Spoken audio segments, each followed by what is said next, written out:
It's Dr. C, the creator and founder of EPPP with Dr. C, and today I'm going to walk you through our domains. So essentially, these are the categories where all our, information, offerings, descriptions really are housed under, and I'm excited to show you them. So these are our 6 major domains.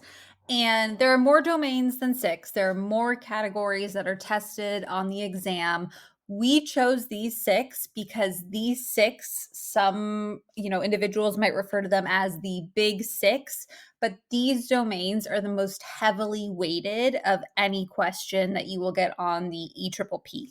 So more likely than not, the vast majority of questions that you will be getting and asked are in these domains. So we thought, when we're starting out, let's just do the broad, big domains. Stay tuned though, because we absolutely will get to all things pharmacology, social psych, begrudgingly, stats and research. We'll get there when we get there.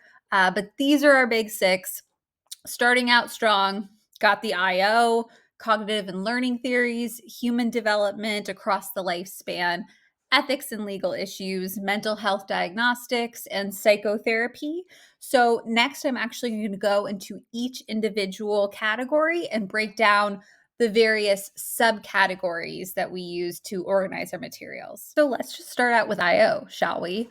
So I created 4 subcategories under the IO domain. And when I was trying to figure out and make sense of IO, I thought it was helpful for me to kind of tell a story of a beginning, a middle, and an end of IO. So the beginning, I start with career choice and job development theories. How do we choose jobs? So we're talking about certain theorists, Super, Holland, Ryasek, those pieces, really the fundamental vocational psychology theories. Then I moved to the hiring process because that's kind of where it begins of how do we get hired? How do we hire folks? How do we choose salaries, job evaluation?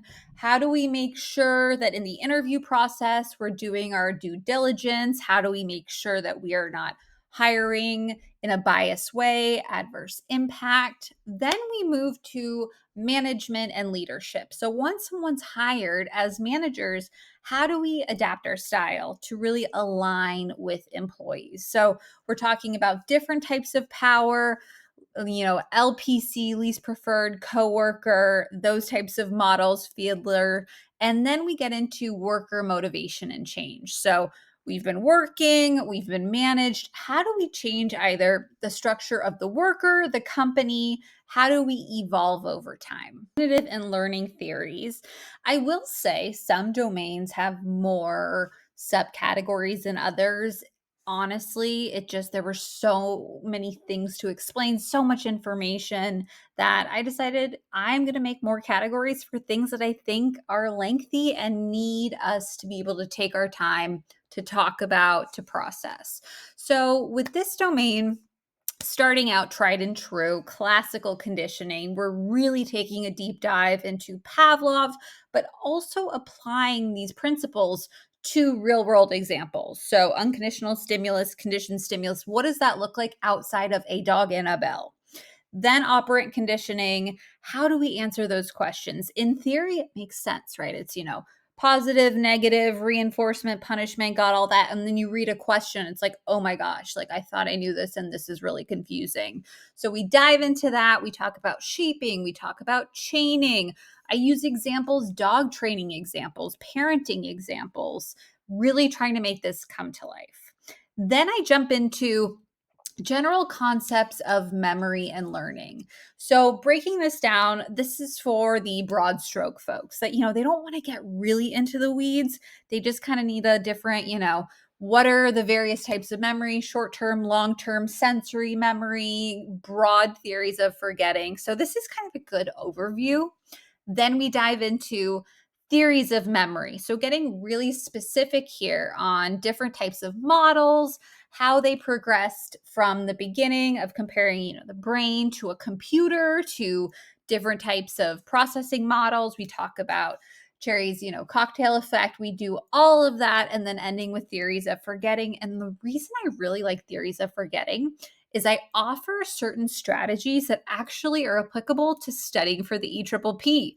So talking about different, acronyms, acrostics, we talk about the different method of loci, really walking you through that, but how does it apply to your actual life? Human development across the lifespan. So there are three subcategories, starting out with developmental models and stages, all things Piaget, Vygotsky. We are comparing, we are contrasting, we take a deep dive into Piaget's different stages, but also provide really real world examples of different stages so you can know these hallmark component parts, but also what are some buzzwords that okay, this is Piaget's theory versus Vygotsky.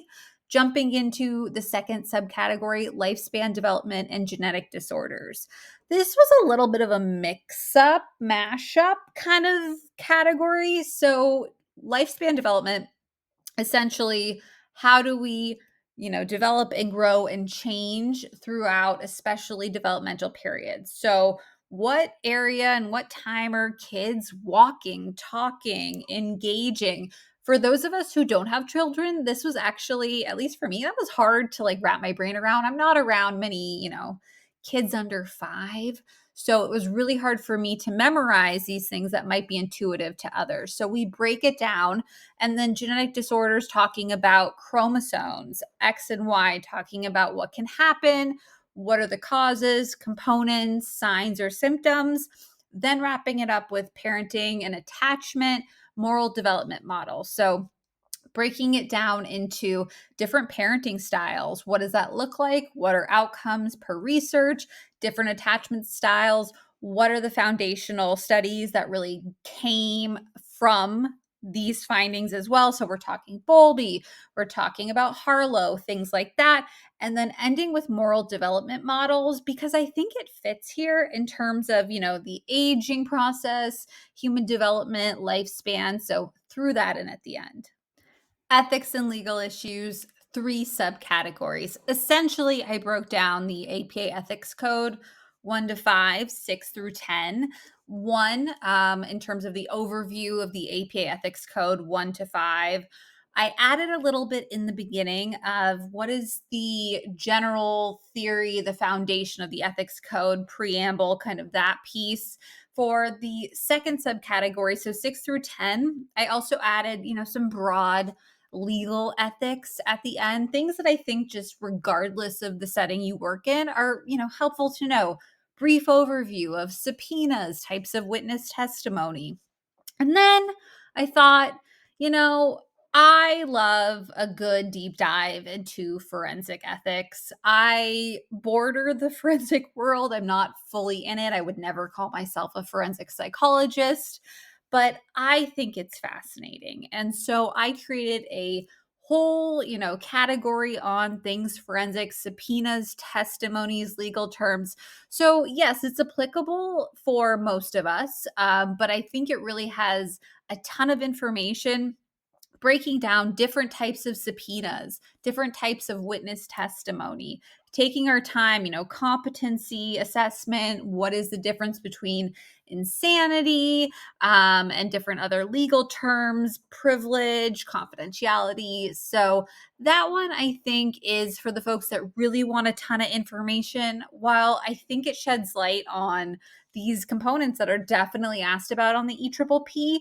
It's definitely more of like a specialty video, but I think it's pretty fascinating. Rounding out with mental health diagnostics, essentially all things DSM. I broke this down into three categories. I started with the DSM, the neurocognitive and psychotic spectrum, and mood disorders. So when I was thinking about this, I thought, a lot of folks, their study materials, they go into these things, but what really tripped me up were these diagnoses that I don't come across frequently. So for example, illness, anxiety disorder, somatic symptom disorder, malingering, fictitious disorder. So I was not really familiar, but they sounded alike. So I spent a ton of time and focused on similar sounding disorders and what makes them the same or similar and what makes them different. So that's really how I broke down the first two.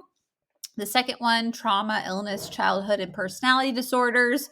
Trauma disorders, really going into PTSD, acute stress disorder. We talk about panic, childhood disorders, conduct disorder, and then wrapping it up with personality disorders, clusters A, B, and C.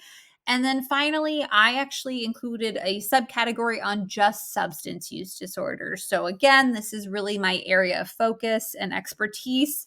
And so I thought it was really important to just do a subcategory where we talk about what I call uppers, downers, all arounders. I did not coin that. That comes from a book that I used when I was studying in this realm.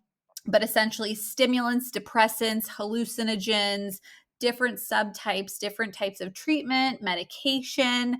So, for folks that are really not familiar with substance use disorder, this category offers you a broad overview with a ton of information, not to mention little clues that can help you answer EPPP questions based on what they're describing. So that's what I think makes this one unique. Of they're talking about constricted pupils, dilated pupils, sped up speech, slowed speech, gait. So there's little hints there that can clue you into the type of substance that's being described.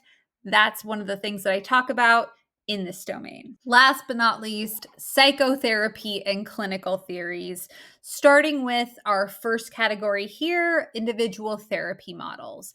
So we begin with Freud, Adler, Jung, and then we get into more of the humanistic, person-centered, gestalt kind of feel, and then ending with brief therapy.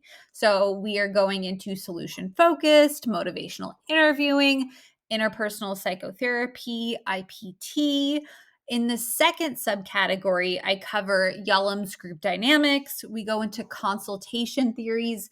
This was new for me when I was studying for the EPPP. So I really took my time and broke this down, figuring out who's the consultant, who's the consultantee, what are we talking about, how do I figure out what the different dynamics are here, prevention models, so primary, secondary, tertiary, and then wrapping it up with psychotherapy research in regards to foundational, fundamental studies on what is therapy. Is it helpful? Is it effective? How many sessions do you need? So, going into that type of research. And for the third category, this came out of really my lack of understanding in family therapies and theory. I didn't really get a ton of training in this. I didn't have a background in marriage and family therapy. So, this category is really to equip you with the various theories, the theorists. What does it mean? What are similarities? What are differences? All the different types as well, mnemonics, memory devices. We give it to you there. Family therapies, deep dive. And I think that wraps up our different categories. So, anyone has any questions, feel free to reach out. Thank you so much for hanging in there. And I can't wait to connect with all of you.